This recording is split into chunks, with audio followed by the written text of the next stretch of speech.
اور فرمایا وَلِلَّهِ الْأَسْمَاءُ الْحُسْنَى فَادْعُوهُ بِهَا، سارے کے سارے اچھے نام اللہ کے ہیں، سو انہیں ان کے ساتھ پکارو، اور ان لوگوں کو چھوڑ دو جو اس کے ناموں کے بارے میں سیدھے رستے سے ہٹے ہیں۔ رسول اللہ صلی اللہ علیہ وسلم فرماتے ہیں بے شک اللہ تعالیٰ کے 99 یعنی ایک کم 100 نام جو یاد کرے گا وہ جنت میں داخل ہوگا۔ اس کا ہرگز یہ مطلب نہیں ہے کہ اللہ تعالیٰ کے صرف 99 نام ہیں یا صرف 100 نام ہیں، بلکہ روایات سے پتہ چلتا ہے اللہ تعالیٰ کے اتنے نام ہیں کہ وہ گنے ہی نہیں جا سکتے۔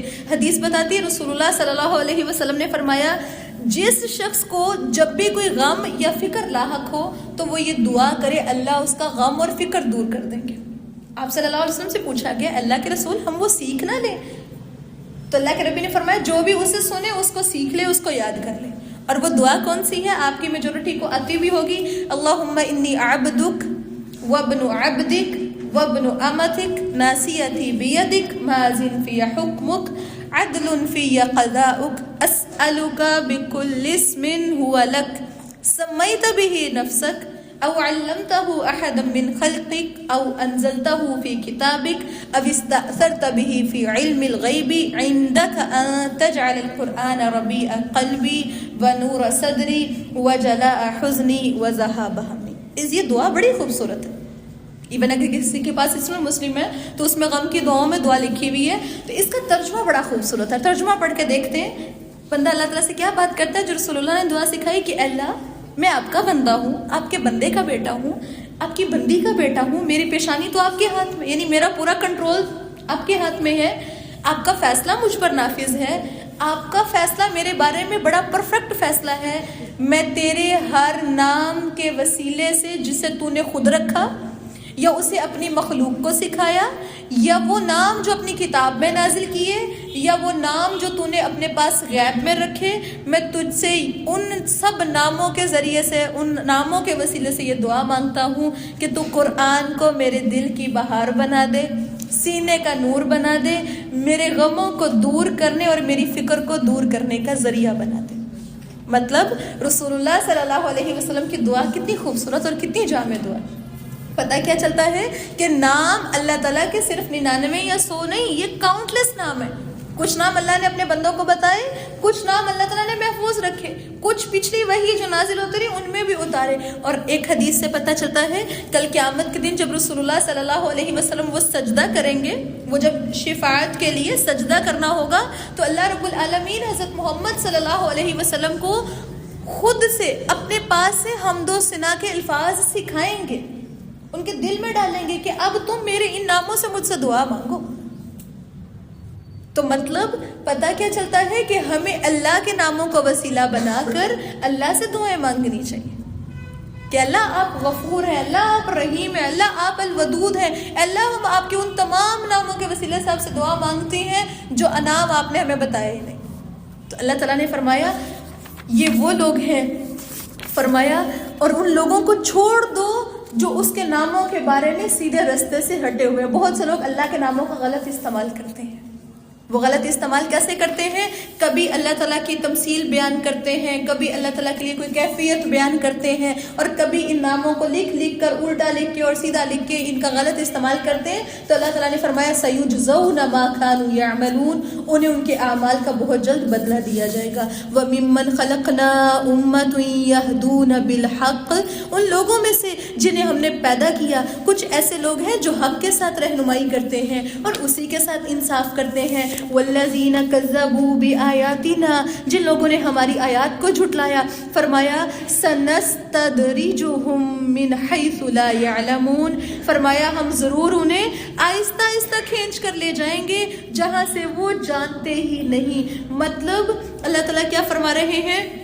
جو لوگ گناہ گر ہیں، جو لوگ آیات کو جھٹلاتے ہیں، ہم ان کو آہستہ آہستہ آہستہ آہستہ درجہ بدرجہ عذاب کی طرف کھینچ کے لے کے جا رہے ہوتے ہیں، اور ان کو آئیڈیا ہی نہیں ہوتا، ان کو لگتا ہے یہ ڈھیل ہے، ان کو لگتا ہے ہم پر بڑی اللہ کی رحمتیں، بڑی برکتیں۔ تو اللہ تعالیٰ نے فرمایا وَأُمْلِي لَهُمْ، میں انہیں مہلت دوں گا اور بے شک میری خفیہ تدبیر بڑی مضبوط ہے۔ رسول اللہ صلی اللہ علیہ وسلم نے فرمایا بے شک اللہ ظالم کو مہلت دیتا ہے یہاں تک کہ جب وہ اسے پکڑتا ہے تو پھر اسے بھاگ کر نہیں جانے دیتا، پھر اللہ کے نبی نے یہ آیت پڑھی تھی اور فرمایا دیکھو اولم یتفکروا ما بصاحبہم من جنہ، کیا انہوں نے غور و فکر نہیں کیا کہ ان کے ساتھی رسول اللہ صلی اللہ علیہ وسلم میں جنون کی کوئی بھی چیز نہیں. رسول اللہ صلی اللہ علیہ وسلم تو ایک کھلم کھلا ڈرانے والے کے علاوہ کچھ بھی نہیں. اور کیا انہوں نے نگاہ نہیں کی آسمانوں اور زمین کی طرف،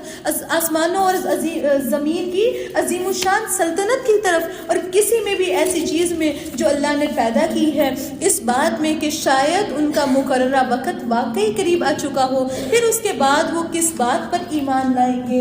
من یضلل اللہ فلا ہادی لہ، جس کو اللہ گمراہ کر دے اسے کوئی ہدایت دینے والا نہیں. یاد رکھیے گا، اگر آپ اور میں یہ کہیں کہ اگر اللہ نے ہدایت نہیں دی تو ہم دین کی طرف کیسے آ سکتے ہیں، ہم اس ٹائم پہ غلط جملہ بولیں.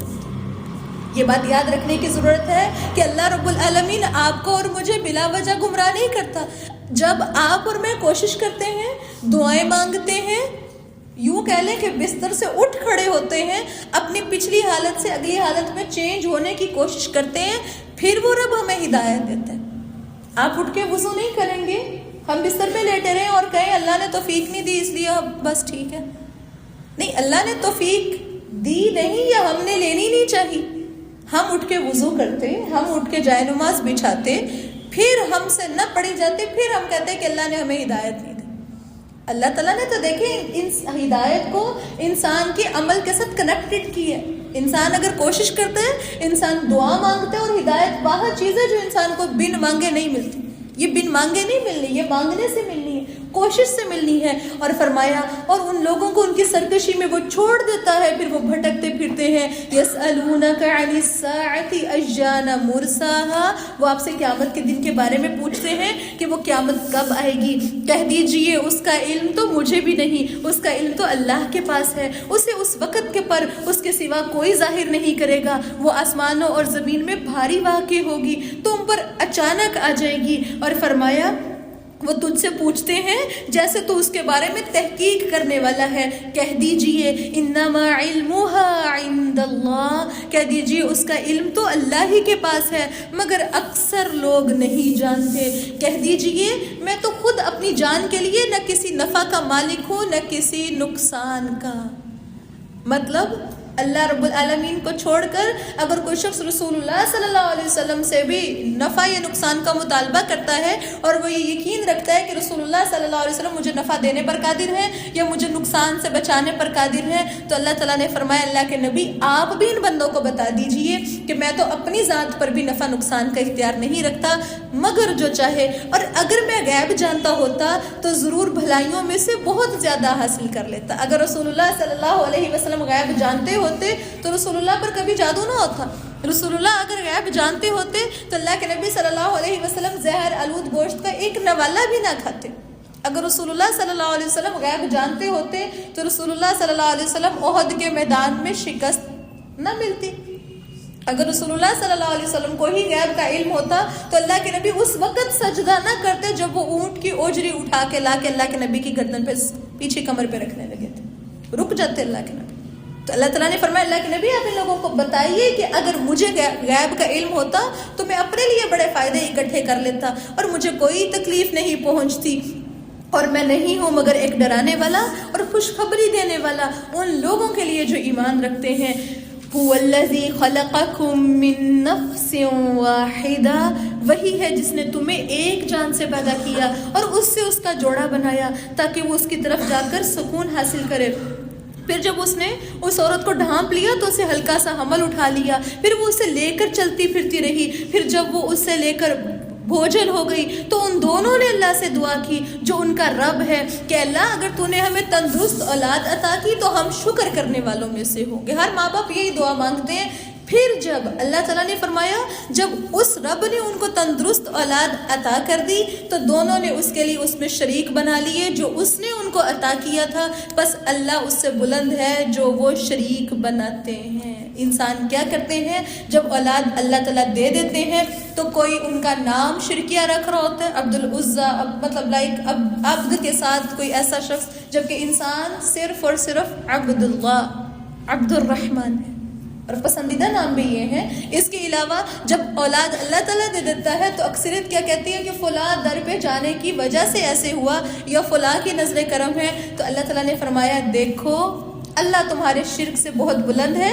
ایشرکون ما لا یخلق شیئا، کیا وہ اس ہستی کو شریک بناتے ہیں جو کوئی بھی چیز پیدا نہیں کرتے اور وہ تو خود پیدا کیے جاتے ہیں. دیکھیے آج لوگ ان لوگوں کو کہہ رہے ہوتے ہیں انہوں نے ہمیں اولاد دی جو خود اپنی قبروں میں پڑے. وہ اگر اتنی ہی زندگیاں دینے والے ہوتے تو خود قبر میں نہ ہوتے، وہ خود بھی زندہ باہر بیٹھے ہوتے. تو اللہ تعالیٰ نے فرمایا وہ تو خود پیدا کیے جاتے ہیں، وہ تو خود بخود پیدا بھی نہیں ہوئے تھے اور نہ ان کی کوئی مدد کر سکتے ہیں اور نہ وہ خود اپنی مدد کر سکتے ہیں. ان کی قبر جو مرضی ہو جائے، کفن کو کھینچ کے لے جائے، واپس لے سکتے. تو اللہ تعالیٰ نے فرمایا اگر تم انہیں سیدھے رستے کی طرف بلاؤ تو وہ تمہارے پیچھے بھی نہیں آئیں گے. تم پر برابر ہے کہ تم نے انہیں بلایا ہو یا پھر تم خاموش رہو. آپ کسی بت کے پاس کھڑے ہو جائیں، ہم کسی میت کے پاس کھڑے ہو جائیں، جتنا مرضی اس سے باتیں کر لیں، اللہ تعالیٰ نے فرمایا تم انہیں بلاؤ یا خاموش رہو، ان کے لیے برابر ہے. دیکھیں اگر ایک لاجیکلی بات ہے، اگر آپ اور میں رک کے سوچیں، اگر کسی مردہ شخص کو سنتا ہوتا تو کیا وہ باپ اپنے یتیم بچوں کی پکار نہ سنتا؟ بتائیے، وہ ان کو کوئی حل نہ بتاتا؟ کیا ماں جو یہ چھوٹے بچے چھوڑ کے جاتی، کیا وہ ماں ان کی پکار نہ سنتی؟ اللہ سب سے پہلے ان کی پکار ان کو سنواتے ہیں نا. تو اللہ تعالیٰ نے فرمایا دیکھو ان الذین تدعون من دون اللہ، جن کو تم اللہ کے سوا پکارتے ہو وہ تو تمہارے جیسے بندے ہیں. آیت آپ کے سامنے، ان الذین تدعون من دون اللہ عباد امثالکم، یہ تم جیسے بندے ہیں. فدعوہم، بس انہیں پکارو. تو لازم ہے کہ وہ تمہاری دعا قبول کر کے دکھائیں. اگر تم سچے ہو تم ان سے دعا کرو کہ بارش برساؤ، اگر تم سچے ہو وہ تمہاری دعا کو ایز اٹ از قبول کر کے دکھائیں. لیکن دعائیں تو اللہ قبول کرتا ہے. تو اللہ تعالیٰ نے فرمایا کیا ان کے پاؤں ہیں الہم ارجل یمشون بہا، کیا ان کے پاؤں ہیں جن سے وہ چل سکتے ہیں، یا ان کے ہاتھ ہیں جن سے وہ پکڑتے ہیں، یا ان کی آنکھیں ہیں جن سے وہ دیکھتے ہیں، یا ان کے کان ہیں جن سے وہ سنتے ہیں؟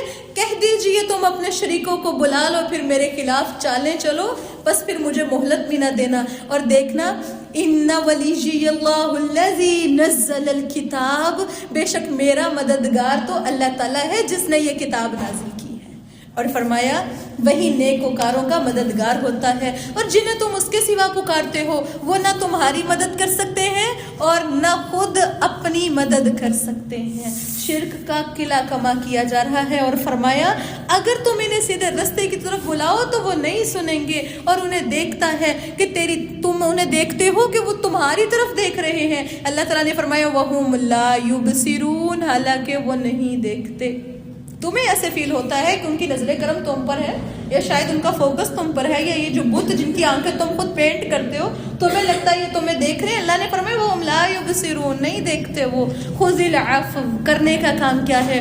درگزر کیجئے، نیکی کا حکم کیجئے. وَأَعْرِضْ عَنِ الْجَاهِلِينَ، ایسے جاہلوں سے کنارہ کش رہیے. جب مشرکوں سے پالا پڑ جائے تو فرمایا درگزر کرتے رہے، نیکی کا حکم دیتے رہیں اور جاہلوں سے کنارہ کش رہیں. وَإِمَّا يَنزَغَنَّكَ مِنَ الشَّيْطَانِ نَزْغٌ فَاسْتَعِذْ بِاللَّهِ، اور اگر کبھی شیطان کی طرف سے کوئی اکساہٹ آپ کو ابھار ہی دے تو اللہ کی پناہ طلب کیجئے، بے شک وہ سب کچھ سننے والا، سب کچھ جاننے والا ہے. دیکھیے اس طرح کا جو حکم ہے نا، خُذِ الْعَفْوَ وَأْمُرْ بِالْعُرْفِ وَأَعْرِضْ عَنِ الْجَاهِلِينَ، اس طرح کے ایگزیکٹ آیت قرآن میں 3 جگہ پہ آئی. ایک دفعہ تو یہاں آئی، سورہ مؤمنون میں بھی آئے گی، سورہ حامیم السجدہ میں بھی آئے گی. حامیم السجدہ میں جب یہ آیت آتی ہے نا تو اس کے بعد اللہ تعالیٰ فرماتے ہیں ممکن ہے تمہارے درگزر کرنے کی وجہ سے، تمہارے اچھے طریقے سے نیکی کا حکم دینے کی وجہ سے، اعراض جاہلوں سے برتنے کی وجہ سے تمہارا جانی دشمن بھی تمہارا دلی دوست بن سکتا ہے. لیکن یہاں پر اگلی آیت کچھ اور ہے. اللہ تعالیٰ نے فرمایا جب شیطان تمہیں وسوسہ ڈالے، شیطان تمہیں آ کے کوئی چوکا لگائے تو پھر اللہ کی پناہ مانگ لیا کرو. مطلب انسانوں کے دل نرم ہو کے وہ تمہارے ہمدرد، تمہارے خیر خواہ اور تمہارے دوست بن سکتے ہیں، لیکن ایک واحد تمہارا ایک دشمن ہے جو کسی بھی صورت تمہارا دلی دوست نہیں بن سکتا. اور وہ دشمن کون ہے؟ وہ ہے شیطان، الشیطان الرجیم، مردود شیطان. تم جتنا بھی اچھا کرو گے، تم درگزر سے کام لینے کی کوشش کر رہے ہو، تم نیکی کا حکم دے رہے ہو، وہ آ کے تمہارے دل میں وسوسے ڈالے گا. اور کیا وسوسے ڈالے گا کہ دیکھو نہیں، یہ تو تمہیں کچھ سمجھ ہی نہیں رہے، آج تو تمہیں بولنا ہوگا، آج تو تمہیں اپنا جوش دکھانا ہوگا، آج تو تمہیں اپنا غضب ان کو دکھانا ہوگا کہ تم بھی کیا چیز ہو.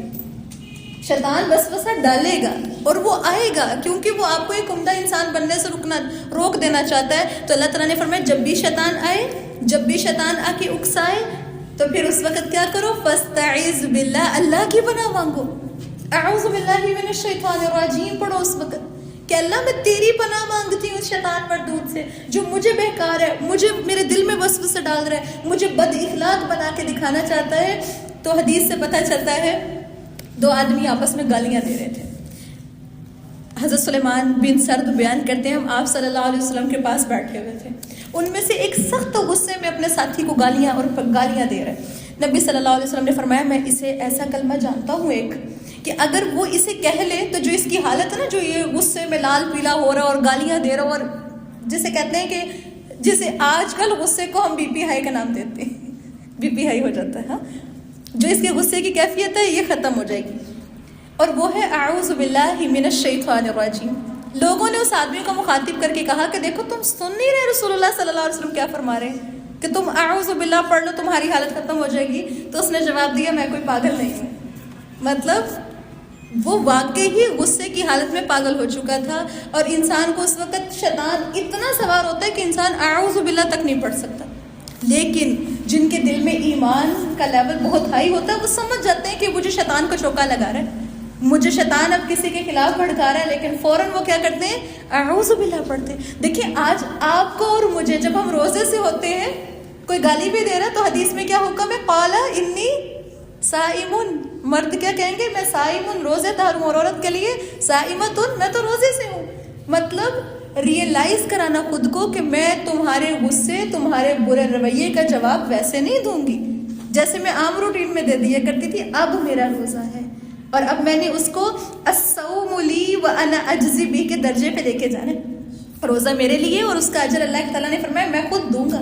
اور یہ کب ہوگا، جب ہم دیکھیں اب آج کل تو ہم سمجھتے ہیں شیطان نہیں ہے جو آپ کو اور مجھے اکسائے گا، لیکن پھر بھی ہم ہائپر ہوتے ہیں، ہمیں غصہ آتا ہے، گالیاں دی جا رہی ہوتی ہیں، برا بھلا کہا جا رہا ہوتا ہے، تو وہ ہمارا نفس اب یوزڈ ہو چکا تھا. تو اب وقت ہے، ابھی وقت ہے اپنے پچھلے اعمال کی توبہ کر کے ایک مخلص اور عمدہ اخلاق والے مومن بننے کی. اور پھر اللہ تعالیٰ نے فرمایا دیکھو وہ لوگ جو ڈر گئے جب انہیں شیطان کی طرف سے کوئی برا خیال چھوتا ہے تو وہ ہوشیار ہو جاتے ہیں. ان الذین اتقوا، متقین کی کوالٹی بتائی جا رہی ہے، نوٹ کر لیجئے اس کو. متقی کون ہوتے ہیں چیک کیجئے، کیا آپ کو اور مجھے پتہ چلتا ہے؟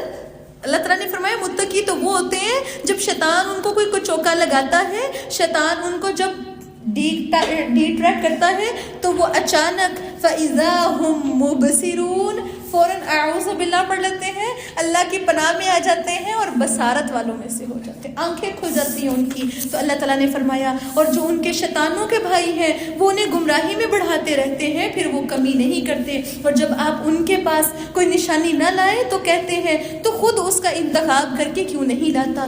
کہہ دیجئے میں تو اسی کی پیروی کرتا ہوں جو میرے رب کی طرف سے اتری ہے، یہ تمہارے رب کی طرف سے سمجھ کی باتیں ہیں، اور ان لوگوں کے لیے سراسر ہدایت اور رحمت ہے جو ایمان رکھتے ہیں. آیت نمبر 204 ہے. آیت دیکھیے اللہ تعالیٰ نے فرمایا وَإِذَا قُرِئَ الْقُرْآنُ فَاسْتَمِعُوا لَهُ وَأَنصِتُوا لَعَلَّكُمْ تُرْحَمُونَ. سورہ حامیم السجدہ کی ایک آیت ہے جس میں کفار مکہ کے ایک طرز عمل کو بیان کیا گیا. انہوں نے پتہ کیا کہا تھا؟ انہوں نے کہا تھا لا تسمعوا لهذا القرآن. ذہن میں رکھیے گا انہوں نے کیا کہا تھا، اس قرآن کو غور سے نہ سنو، والغوا فیہ، دوسری بات جب قرآن پڑھا جائے شور کرو، اور انہوں نے کہا تھا لعلکم تغلبون، تاکہ تم غالب آ جاؤ. اللہ رب العالمین نے جواب میں آیت نازل فرمائی ہے یہ آیت وَإِذَا قُرِئَ الْقُرْآنُ فَاسْتَمِعُوا لَهُ. جب قرآن پڑھا جا رہا ہو غور سے سننا. انہوں نے کیا کہا تھا، لا تسمعوا لهذا القرآن، اس قرآن کو سننا نہیں ہے، کسی صورت نہیں سننا. اللہ تعالیٰ نے کیا فرمایا، غور سے سنو. دوسری چیز انہوں نے کہا تھا جب قرآن پڑھا جائے شور کرو. لیکن اللہ تعالیٰ نے کیا فرمایا؟ وَأَنصِتُوا، خاموش ہو جاؤ. وہ اپنے لیے غلبہ مانگ رہے تھے، اللہ تعالیٰ فرما رہے ہیں جب تم قرآن کو خاموشی کے ساتھ غور سے سنو گے 100% گارنٹی ہے تم پر رحم کیا جائے گا. آسمان سے اترنے والی جو رحمتیں ہیں وہ تمہارے لیے اتریں گی. کب اتریں گی؟ جب تم اس قرآن کو غور سے سنو گے اور خاموش ہو جاؤ گے. خطبہ جمعہ، جب ایک شخص خطبہ جمعہ ہو رہا ہوتا ہے، مسجد میں باقی لوگ آتے ہیں تو ان کو کس قدر خاموش رہنے کا حکم ہے؟ اللہ کے نبی صلی اللہ علیہ وسلم فرماتے ہیں اگر کسی نے اپنے بھائی کو کہا کہ خاموش ہو جا، فقد لگا، اس نے لغو بات کی ہے. مطلب کیا ہے؟ آپ کا فوکس ہی نہیں ہے. جب آپ کا فوکس ایک بات کی طرف ہوگا تو آپ کو تو پرواہ ہی نہیں ہے ادھر ادھر کیا ہو رہا ہے. آپ کو پھر یہ نہیں ہوگا. دیکھیں، اور نارملی یہ ہوتا ہے نا اسکول میں ٹیچرز، کچھ ایک دو ٹیچرز بھی ہیں وہ زیادہ جانتے ہیں، بچے خود شور نہیں کر رہے ہوتے، چپ کرانے والے زیادہ کر رہے ہوتے ہیں. مونیٹرز زیادہ شور کر رہے ہوتے ہیں، چپ ہو جاؤ تم لوگ. تو دیکھیں انسان کا جب فوکس کہیں ہوتا ہے نا تو اس کو پرواہ نہیں ہوتی کہ ادھر ادھر کیا ہو رہا ہے. اور اللہ تعالیٰ آپ سے اور مجھ سے یہ مطالبہ کرتے ہیں، یہ چاہتے ہیں کہ جب قرآن پڑھا جائے تو آپ کی اور میری توجہ کہیں اور نہ رہے. آپ اور میں خاموشی کے ساتھ، پورے انہماک کے ساتھ، پورے غور و فکر کے ساتھ قرآن کو جب دیکھتے ہیں، قرآن کو سنتے ہیں، حدیث کا علم حاصل کرتے ہیں، تو اللہ تعالیٰ نے کیا وعدہ کیا ہے کہ پھر تو تم پر اللہ کی رحمتیں نازل ہوں گی ہی ہوں گی. اور صحابہ کرام جب بیٹھ کے حدیث کا علم حاصل کیا کرتے تھے نا، تابعین اور تبع تابعین بیٹھ کے حدیث کا علم حاصل کیا کرتے تھے، وہ اتنی عاجزی کے ساتھ بیٹھا کرتے تھے، ان کے سروں پہ پرندے بیٹھ کے اٹھ جایا کرتے تھے. اتنی عاجزی، اتنا علم، اتنی بردباری ان کے اندر ہوتی تھی.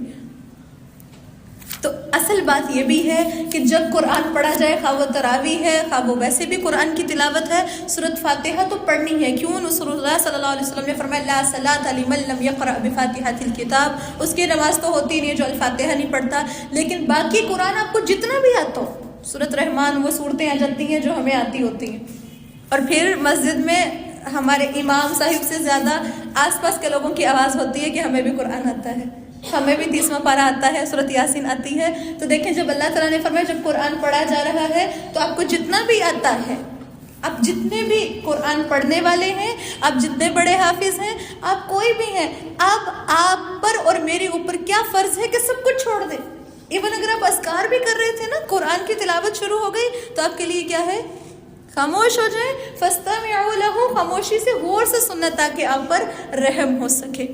اور فرمایا ہاں یہاں پر ایک دو چیزیں ہیں کہ ایک تو ہوتا ہے کہ جب قرآن اس لیے پڑھا جا رہا ہے کہ وہ آپ سب کو سنایا جا رہا ہے، لیکن کچھ بچے سبق یاد کر رہے ہیں، قرآن پڑھ رہے ہیں، اب اس وقت اب آپ اپنی زندگی کے سارے روٹین چھوڑ کر اب آپ صرف اس کو سنیں گے، وہ ایک علیحدہ چیز ہے. لیکن اس میں ایک رول یاد رکھنا ہے، وہ یہ ہے کہ قرآن کی تلاوت آپ کے اور میرے گھروں میں اس لیے نہیں ہے کہ ہم اس کو پلے کر کے میوزک کی طرح بجنے کے لیے چھوڑ دیں. قرآن کی تلاوت اگر کوئی گھر میں ریکارڈنگ پلے کرتا ہے تو اس کے اور میرے اوپر، پھر ہم سب کے اوپر فرض یہ ہوگا کہ ہم اس کو غور سے سنیں اور باتوں سے اوائڈ کریں تاکہ ہمارے گھر میں رحمتیں نازل ہوں. پھر اللہ تعالیٰ نے فرمایا وَاذْكُرْ رَبَّكَ فِي نَفْسِكَ تَضَرُّعًا وَخِيفًا، اپنے رب کو اپنے دل میں عاجزی سے اور خوف سے اور بلند آواز کے بغیر الفاظ سے صبح اور شام یاد کرو. وَلَا تَكُن مِّنَ الْغَافِلِينَ، غافلوں میں سے نہ ہو جانا. اور بے شک وہ لوگ جو تیرے رب کے پاس ہیں وہ اس کی عبادت سے تکبر نہیں کرتے. وہ کون ہیں؟ وہ فرشتے ہیں جو تکبر نہیں کرتے، وہ اس کی تسبیح کرتے ہیں اور اسی کو سجدہ کرتے ہیں، تکبر نہیں کرتے. فرشتوں کی ایک کوالٹی اللہ نے بیان فرمائی کہ وہ تکبر نہیں کرتے. میرا آپ سب سے سوال ہے کہ تکبر کیا ہے؟ تکبر تکبر اکڑ کر چلنا، یہ علامت ہے، ٹھیک ہے. اپنے آپ کو بڑا سمجھنا، بالکل اپنے آپ کو زیادہ اچھا سمجھنا، اپنے آپ کو فضیلت دینا. ایک مثال یاد رکھیے گا، دیکھیے ایک شخص جو پہاڑ پر کھڑا ہو، پہاڑ پہ کوئی شخص چڑھ کے کھڑا ہو گیا، وہ اپنے آپ کو کیا سمجھ رہا ہے؟ میں بہت بڑا ہوں. ایسے ہی ہے کیا لوگوں کو وہ بہت بڑا نظر آ رہا ہے؟ بلکہ وہ زیادہ اوپر کھڑا ہوگا تو زیادہ چھوٹا نظر آئے گا، اور اوپر کھڑے کو نچلے لوگ چھوٹے نظر آ رہے ہیں. یہ تھا نظروں کا دھوکہ. اب وہ پہاڑ پہ کھڑا شخص سوچئے اگر وہ وہاں سے گرتا ہے تو وہ کہاں گرے گا؟ نیچے. اور جو جتنی اونچائی سے گرتا ہے اس کو چوٹیں اتنی بری لگتی ہیں اور اس کے بچنے کے چانسز اتنے کم ہوتے ہیں. ایسے ہی اتنی ہڈیاں ٹوٹتی ہیں. ٹھیک، یہ بات ذہن میں رکھنی ہے. دیکھیے ایک حدیث رسول اللہ صلی اللہ علیہ وسلم نے فرمایا، حدیث ہم سب کو آتی ہے، کیا فرمایا کہ جس کے دل میں رائی برابر بھی تکبر ہوگا، رائی برابر، رائی کا دانہ دیکھا ہے؟ بلکہ بہت چھوٹا رائی کا دانہ، اگر اتنا بھی تکبر ہوگا تو وہ جنت میں داخل نہیں ہوگا۔ رمضان کے روزے، راتوں کی تہجد، قیام اللیل، ہمارے حج، ہمارے 5 نمازیں، ہمارے پڑھے ہوئے 5 8 10 قرآن، ہمارے کیے ہوئے چیریٹی صدقے، بڑے بڑے صدقے، بڑی محنتوں سے بلا کر لوگوں کو بٹھا کے کھانے کھلائے ہوئے اللہ کی رضا کے لیے، سارا کچھ وہ کیا ہے؟ زیرو۔ وہ جنت میں داخل نہیں ہوگا جس کے دل میں رائی برابر تکبر ہوگا۔ تکبر کیا ہے؟ صرف اتنی بات۔ صحابی نے پوچھا تھا کہ اللہ کے نبی صلی اللہ علیہ وسلم، میں اچھا لباس پہنتا ہوں، اچھا جوتا پہنتا ہوں، ایون اس صحابی نے حدیث کو اگر آپ غور سے پڑھیں تو اس نے یہ بھی کہا کہ میں پسند کرتا ہوں کہ میرے ہاتھ میں جو میری سواری کی جو لگام، وہ جو آگے ہاتھ میں پکڑتے ہیں نا، ایک سواری کے وہ جو گھوڑا ہے یا گدھا ہے، اس کے منہ میں جو رکھی ہوئی ہوتی ہے لگام، اس کے پیچھے جو رسہ یا جو پٹا ہوتا ہے جو ہاتھ میں ہوتا ہے، وہ چاہتا ہوں کہ وہ بھی خوبصورت ہو، وہ بھی اچھا ہو۔ آج ہمارے ہاتھوں میں چابیاں، سمجھتے، جتنا عالیشان گھر اتنا عمدہ گیٹ اتنی عمدہ چابی، جتنی بڑی گاڑی اتنی بڑی چابی، یہ ریئلٹی ہے۔ ہم سب چاہتے ہیں کہ وہ چیزیں خوبصورت۔ اب وہ صحابی پوچھ رہے ہیں کہ اللہ کے نبی میں وہ ساری چیزیں خوبصورت چاہتا ہوں، تو کیا یہ تکبر ہے؟ رسول اللہ صلی اللہ علیہ وسلم نے فرمایا تھا نہیں، ان اللہ جمیل یحب الجمال، اللہ خوبصورت ہے، خوبصورتی کو پسند کرتا ہے، لیکن تکبر یہ ہے کہ تم حق کو قبول نہ کرو اور لوگوں کو حقیر سمجھو۔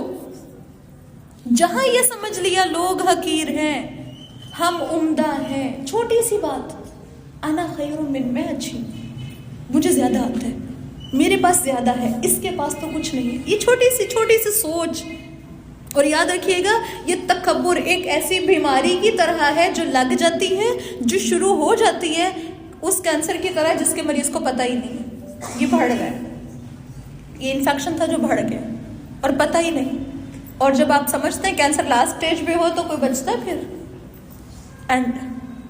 تو سوچئے جو پہاڑی پہ چڑھ کے اوپر کھڑا ہے اب اینڈ کی طرف جا رہا ہے۔ تکبر کے 3 درجے ہیں، 3 درجے۔ نمبر 1 خود پسندی، یہ شروع تکبر کہاں سے ہوتا ہے؟ خود پسندی سے۔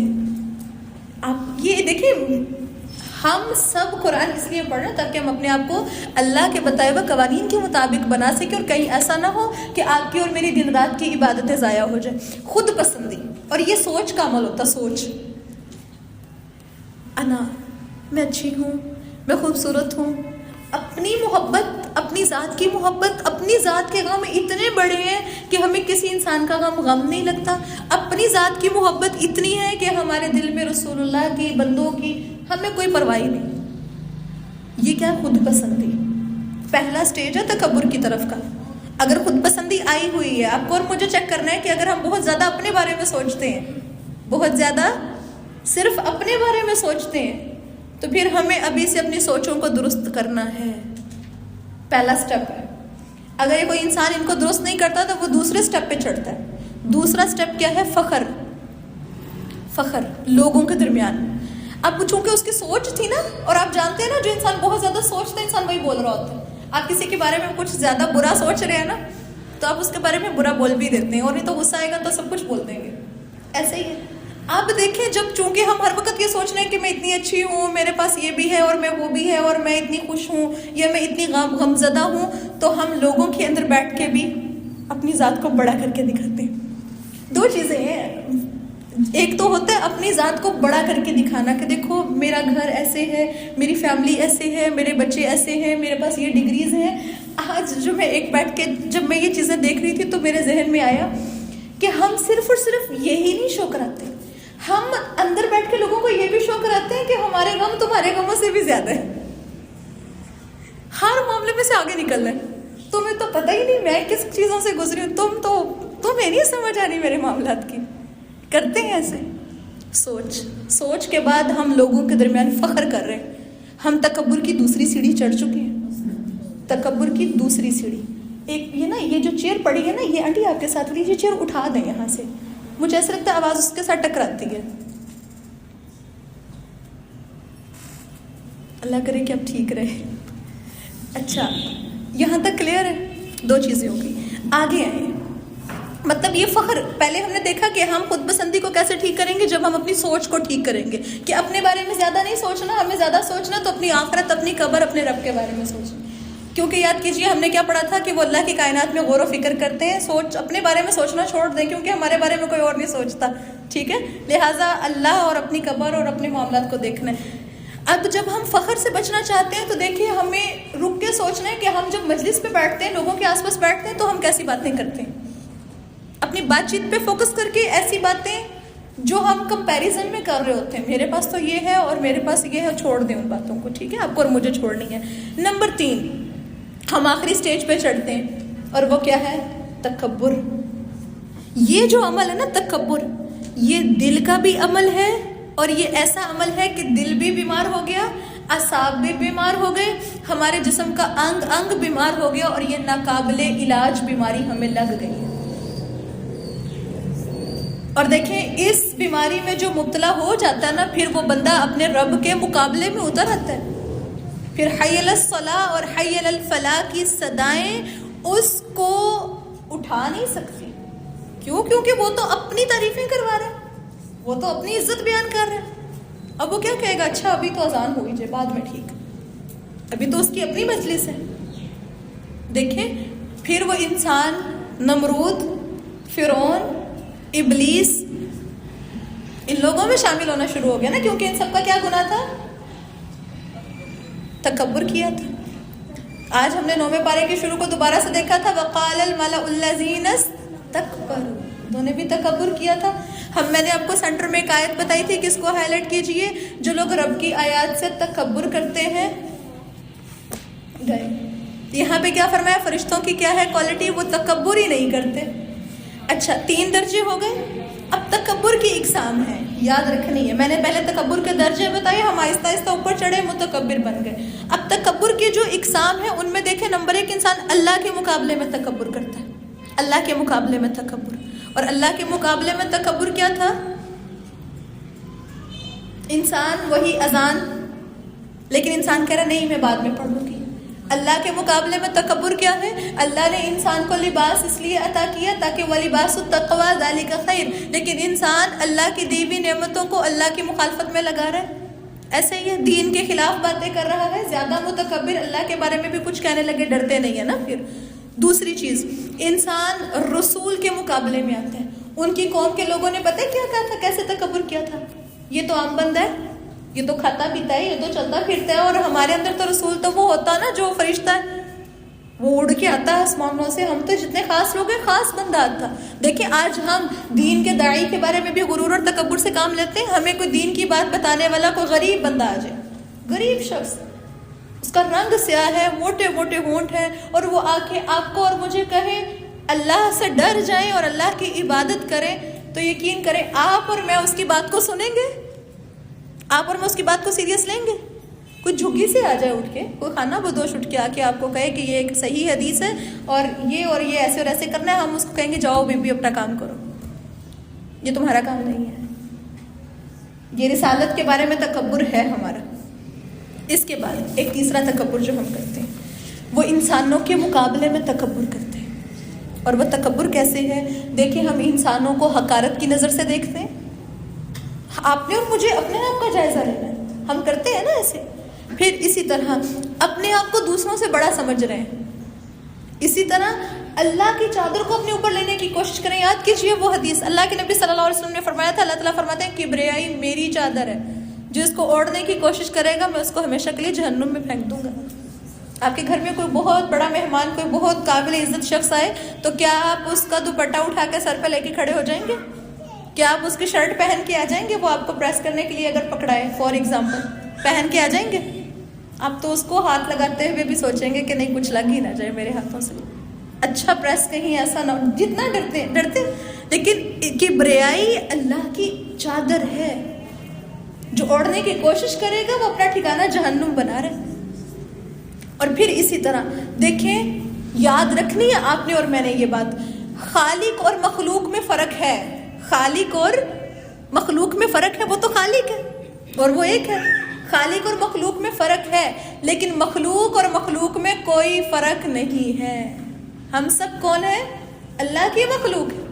اگر اللہ نے زیادہ دیا، کچھ بھی زیادہ دیا، اگر اللہ نے علم زیادہ دیا، اگر اللہ نے عبادت کی زیادہ توفیق دی، اگر اللہ نے مال زیادہ دیا، نسب زیادہ دیا، تو ہم تو برابر ہیں. کیونکہ اللہ کے نبی صلی اللہ علیہ وسلم نے بھی خطبہ حجۃ الوداع میں ایکسپلین کیا تھا، اور باقی بھی، کہ کوئی بھی رنگ اور نسل کا فرق اللہ کے نبی ختم کر کے گئے جانے سے پہلے. یہ فرق نہیں ہے ہمارے درمیان، لیکن آج ہم فرق کرتے. یہ فرق کیا ہے؟ تکبر ہے.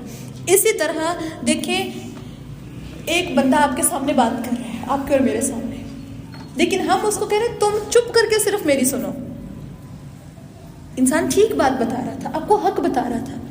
یہ تکبر کی علامت ہے. حدیث سے پتہ چلتا ہے وہ لوگ جہنم کی گہری کھائی میں ہوں گے جو بہت زیادہ باتیں کرنے والے ہیں. آپ اور میں دیکھیں، ہم پھر سے ایک چیز، اب یہ جب ہم اس طرح کا ڈاٹا پڑھتے ہیں نا، تو آپ کا اور میرا ایک طرز عمل ہوتا ہے جو میں ہمیشہ ہائی لائٹ کرتی ہوں. ہم رک کے سوچتے ہیں کہ میری کون سی سہیلی ایسے کرتی ہے. ہم سب ایسے کرتے ہیں. لیکن دیکھیے، قرآن دوسروں کے لیے بعد میں، سب سے پہلے آپ کے اور میرے لیے اصلاح کا کام کر. اپنے آپ کو ہمیں چیک کرنا ہے، کہیں میں تو ایسے نہیں کرتی، کہیں یہ طریقہ میرا تو نہیں. اب دیکھیے ریزنز کیا ہوتی ہیں اس تکبر کی. سب سے پہلے علم. اگر آپ کے پاس علم ہے، خواہ وہ دنیاوی علم ہے، خواہ وہ دین کا علم ہے، اگر آپ کو کرسی پسند ہے، دین کے علم کے معاملے میں آپ کہیں گئے ہیں، لوگ آپ کو عزت دے رہے ہیں، جی حضوری پسند ہے، آپ کہہ رہے ہیں لوگوں کی اچھی باتیں، لوگوں سے آپ کی تعریف اگر آپ کو اٹریکٹ کرتی ہے اور بڑی خوشی ہوتی ہے، تو پھر سمجھنا ہے کہ علم کا تکبر آ چکا ہے. علم کا تکبر آ چکا ہے. ہم اپنے آپ کو زیادہ علم والا سمجھ رہے ہیں. پھر اسی طرح عبادت، رات کو تہجد پڑھی، لمبی نمازیں پڑھ لی، اب لوگ ہمیں رسپیکٹ دیں. دل میں کیا ہے؟ لوگ ہماری عبادت کی تعریف کریں. ہمارے اندر کیا آ گیا؟ تکبر آ گیا. پھر اسی طرح زبان، بہت زیادہ باتیں کر رہے ہیں، وہی باتیں لوگوں کے اندر اوپر نکلنے کی کوشش. نسب، دیکھیں آپ کے اور میرے اندر ایک بڑی عام چیز پائی جاتی ہے، وہ پتہ ہے کیا ہے؟ ہم سب یہ کہتے ہیں ہم تو بڑے خاندانی لوگ ہیں، یہ ہم اس خاندان سے ہیں، ٹھیک، ہماری یہ ذات ہے اور ہم اس سے بلونگ کرتے ہیں، اور اس کو بڑے فخر کی بات سمجھا جاتا ہے. کیا رسول اللہ صلی اللہ علیہ وسلم کے خاندان کا یہ تکبر، یہ باتیں ان کو جنت میں لے گیا تھا؟ دیکھیں، فخر آپ اور میں تو تب کریں نا جب آپ کے اور میرے ہاتھ میں جنت کی ٹکٹ ہو، کہ ہم جنت جا رہے ہیں، ہماری انٹری ہے، ہم نے چلے جانا ہے، اور کل ہی چلے جانا ہے، آج ہی چلے جانا ہے. آپ اور میں پھر غرور کریں، پھر خوش ہوں، پھر لوگوں کو بتائیں. لیکن آپ کے اور میرے پاس کوئی ٹکٹ نہیں ہے، کوئی گارنٹی نہیں ہے آپ کو اور مجھے. پھر اسی طرح دیکھیں شکل و صورت، انا خیر من، دیکھیں یہ جو چیزیں انسان کی زندگی کا مقصد بن جاتی ہیں. انسان بس اپنے آپ کو دیکھ رہا ہے، اپنے آپ کو ہی دیکھ رہا ہے، اپنے آپ کو ہی دیکھ رہا ہے. تو دیکھیں اس کا حل یہ ہے، اپنے آپ کو اور مجھے یہ یاد کرانا ہے کہ اللہ تعالیٰ تو لباس دیکھتا ہی نہیں، اللہ تعالیٰ تو آپ کی اور میری شکل و صورت دیکھتا ہی نہیں. اللہ تعالیٰ تو یہ نہیں دیکھیں گے کہ آپ اور میں کتنا ہمارا سیاہ رنگ ہے یا ہم کتنے خوبصورت ہیں. اس کا حل کیا ہے؟ ہر وقت سوچنا ہے کہ اس رب کی نظر تو میرے دل پر ہے، مجھے اپنے دل کو اللہ کے لیے خوبصورت کرنا ہے. یہ رنگ، یہ ہماری خوبصورتیاں ہماری قبر میں اور ہماری آخرت میں کام نہیں آئیں گی. اور مثال سمجھ لیجئے، ایک اسٹوڈنٹ ایگزامینیشن ہال میں بیٹھ کر بار بار آئینہ دیکھ رہا ہو، سوچئے وہ کامیاب ہوگا؟ اس کا فوکس تو پیپر پہ نہیں ہے جو اس نے اٹمپٹ کرنا ہے، اس کا فوکس کہاں پہ؟ اپنے چہرے پہ، اپنی خوبصورتی پہ. میرے بال نہ خراب ہو جائیں. اب جو سپروائزر ہے ایگزامینیشن ہال میں، جو وہاں پہ سپرنٹینڈنٹ ہے، جو باقی ٹیچرز ہیں، وہ کیا آپ کی خوبصورتی کا فائدہ اٹھائیں گے؟ کیا یہ سوچ کے کہ آپ بڑے خوبصورت ہیں آپ کو پاس کر دیں گے؟ آپ واہبہ دینے جائیں ڈیفینس ہے اور آپ کی خوبصورتی دیکھ کے آپ کو پاس کر دیا گیا، کبھی بھی ایسا نہیں ہوتا. پھر اسی طرح دیکھیں مال، زمینیں، گھر. اس وقت امیجن کرنا جب ایسی سوچ آئے کہ میرے پاس ابھی جنت کا گھر خریدنے والا ہے، جب وہ ملے گا پھر کچھ سوچیں گے. پھر اسی طرح دیکھیں قوت، اور یہ 7ویں چیز ہے جو ہمارے غرور اور تکبر کا سبب بنتی ہے، اور وہ کیا ہے؟ آپ کی اور میری قوت. ہمارے خاندان میں فلاں اور فلاں اس عہدے پر فائز ہے، ہم اس کو قوت سمجھتے ہیں. میرا فلاں اور فلاں رشتہ دار یہ اور یہ ہے، ہمارے فلاں اور فلاں رشتہ دار فلاں جگہ پر ہیں. دیکھیں یہ قوت بھی آپ کے اور میرے تکبر میں اضافے کا سبب ہے. اور تکبر سے پھر سے یاد کیجئے، رسول اللہ صلی اللہ علیہ وسلم فرماتے ہیں جس کے دل میں رائی برابر بھی تکبر آ گیا اس کا ٹھکانہ جہنم ہے. سوچنے سے کہاں ہم پہنچتے ہیں اور ہم محروم کس سے ہوئے؟ جنت سے. کہیں ایسا نہ ہو کہ ہماری عبادتیں ضائع ہو جائیں اور ہم اپنی ہلکی پھلکی سوچ کی وجہ سے جہنم کی گہری کھائی میں گر جائیں. اس لیے بہت دعائیں مانگنی ہے کہ اللہ آپ ہمیں تکبر سے، اے اللہ آپ ہمیں ریاکاری سے محفوظ کر لیجئے. اور آپ کو اور مجھے شیطان آ کے یہ نہیں کہے گا کہ بھئی تم نماز نہ پڑھو. اب سمجھیں بات کو. آپ کو اور مجھے شیطان یہ نہیں کہے گا، اگر آ بھی جائے گا بعد میں تو آ جانا نا، یہ نہیں کہے گا کہ رک کے تم نماز نہ پڑھو، تم قرآن نہ پڑھو، تم حدیث نہ پڑھو. آپ کو اور مجھے یہ بھی کہے گا کہ دیکھو انا خیر من، میں سب سے اچھی ہوں. یہ لوگ تو یہ بھی نہیں کرتے، میں تو یہ بھی کر رہی ہوں. لوگ اٹھ کے روزہ نہیں رکھتے، ہم روزہ رکھ رہے ہیں. لوگ اٹھ کے تہجد نہیں پڑھتے، ہم تہجد پڑھ رہے ہیں. ٹھیک ہے آپ کسی کو سمجھانا چاہ رہے ہیں وہ ایک علیحدہ بات ہے، لیکن اس میں بھی احتیاط ضروری ہے. کہیں ایسا نہ ہو بتانے کے چکر میں، اصلاح کے چکر میں بھی ہم ضائع ہو جائیں. اللہ تعالیٰ سے دعا ہے کہ اللہ رب العالمین ہم سب کو اس طرح کی روحانی بیماریوں سے محفوظ رکھ کے آپ کو اور مجھے جنت میں اکٹھا کر دے. اب یہ تکبر اپنے ذہن میں رکھنا ہے لفظ. آج کا مین سبق بھی یہ تھا اور سورہ انفال میں بھی یہ سبق بار بار آیا ہے. اس لیے سورت کو شروع کرنے سے پہلے اور ایک سورت کے اینڈ پر ایک ٹاپک ایکسپلین کر دیا گیا. اللہ تعالیٰ سے دعا ہے کہ اللہ رب العالمین آپ کو اور مجھے سمجھ عطا فرمائے.